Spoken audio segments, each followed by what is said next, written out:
UP सहित 5 राज्यों के चुनावी नतीजे सामने आने के बाद अब जब 5 राज्यों में सरकारें बन चुकी है, तब भी सियासी गलियारों सहित सुप्रीम कोर्ट तक चुनाव की चर्चा हो रही है। आपको याद होगा कि यूपी और उत्तराखंड के चौंकाने वाले नतीजे सामने आने के बाद मायावती ने सबसे पहले ईवीएम घोटाले का मुद्दा उठाया था और कहा था कि वह इस मामले को लेकर कोर्ट जाएंगे।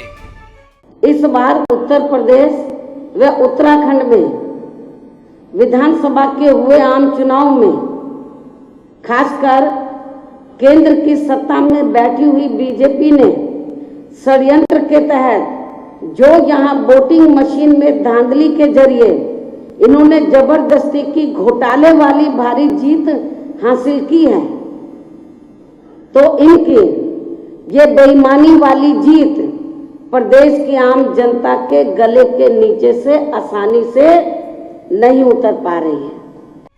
सुप्रीम कोर्ट ने ईवीएम में गड़बड़ी या छेड़छाड़ के मामले में चुनाव आयोग को नोटिस जारी कर जवाब मांगा है। कई राजनीतिक पार्टियों के नेताओं द्वारा इलेक्ट्रॉनिक वोटिंग मशीन यानी ईवीएम में छेड़छाड़ को लेकर बयानबाजी के बीच सुप्रीम कोर्ट में यह सुनवाई की।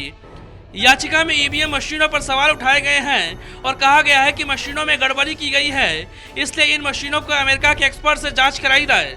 हालांकि सुप्रीम कोर्ट ने याचिकाकर्ता की उस दलील को खारिज कर दिया जिसमें कहा गया था कि सुप्रीम कोर्ट सीबीआई को आदेश दे कि वह इस मामले में अज्ञात लोगों के खिलाफ एफआईआर दर्ज करे और कोई भी ईवीएम जब्त कर उसकी जांच करे। सुप्रीम कोर्ट ने कहा कि इसकी कोई जरूरत नहीं और सिर्फ चुनाव आयोग को नोटिस कर जवाब देने को कहा गया है। जर्मन सुप्रीम कोर्ट ने कह दिया कि इसको तो कतई उपयोग नहीं करना चाहिए और हमारी इलेक्ट्रॉनिक मशीन स्वदेशी मशीन नहीं है। इसकी जो मोस्ट इम्पॉर्टेंट जो ब्रेन है उसको माइक्रो कंट्रोलर कहते हैं। वो माइक्रो कंट्रोलर हिंदुस्तान में उसका उत्पादन नहीं होता, वो माइक्रो कंट्रोलर एक जापानीज प्राइवेट कंपनी करती है और इस प्राइवेट जापानीज कंपनी करने के मैंने उनकी मालिक से बात करते हुए समय उनको पता लगा कि जापान में भी बैलेट पेपर ही है। तो मैंने कहा कि आप हमें बेच रहे हैं तो अपने देश में क्यों नहीं यूज़ करते हो? तो कहा हम कोई पागल हैं, ये तो बड़ा इसको तो हमें जानते हैं कि माइक्रो कंट्रोलर में पहले से प्रोग्राम लिख दो कि आपका 10 वोट मिलेगी तो उसमें सिर्फ एक रजिस्टर होगा, बाकी 9 को हम डिस्ट्रीब्यूट कर देंगे।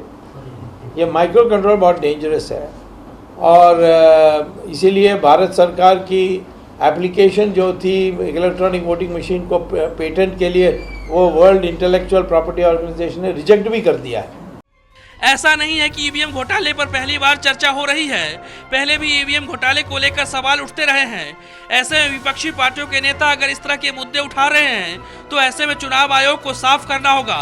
साथ ही अब मामला सुप्रीम कोर्ट में पहुंच चुका है, तो अब लोकतंत्र में कैसे सभी का भरोसा कायम हो, ऐसे फैसले की सुप्रीम कोर्ट से देश को उम्मीद है।